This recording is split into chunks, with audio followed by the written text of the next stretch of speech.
Bernard Laporte est certainement l'un des hommes les plus influents du rugby français, voire mondial.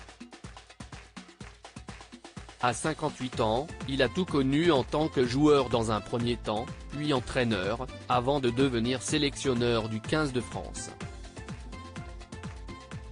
Aujourd'hui président de la Fédération française de rugby, FFR, il a permis à la France d'avoir l'organisation de la Coupe du Monde en 2023. Un parcours incroyable pour celui qui a également été secrétaire d'État chargé des sports auprès de la ministre de la Santé, de la Jeunesse et des Sports sous la présidence de Nicolas Sarkozy.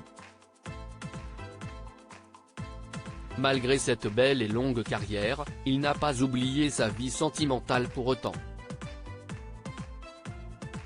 Après un premier mariage avec une certaine Nadine qui dure jusqu'en 2010, il retrouve l'amour aux côtés de Manon, une avocate fiscaliste qu'il épouse à l'été 2011. La belle brune va ensuite se tourner vers la politique, devenant en 2015, conseillère régionale d'Île-de-France sous l'étiquette des Républicains. Elle va rapidement prendre du galon et elle se retrouve tête de liste aux élections municipales de 2020 à Paris dans le 7e arrondissement, avec le soutien de Cédric Villani. Une bataille politique qu'elle doit donc mener face à Rachida Dati, l'ancienne ministre de la Justice. Tout le monde tremble devant elle, mais pas moi, lance Manon Laporte à l'époque, mais malgré sa détermination, elle ne remporte pas l'élection. Un procès très médiatique à un an de la Coupe du Monde en France. Bernard Laporte et sa femme forment donc un couple soudé et le président de la FFR va bien en avoir besoin en ce moment, puisqu'aujourd'hui s'est ouvert à Paris un procès dans lequel il est le principal accusé.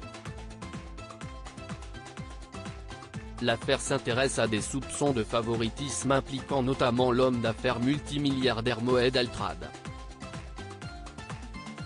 Le mari de Manon Laporte est soupçonné d'avoir, contre rétribution, accordé en 2017 au groupe de BTP du richissime homme d'affaires le premier contrat de sponsoring maillot de l'histoire du 15 de France.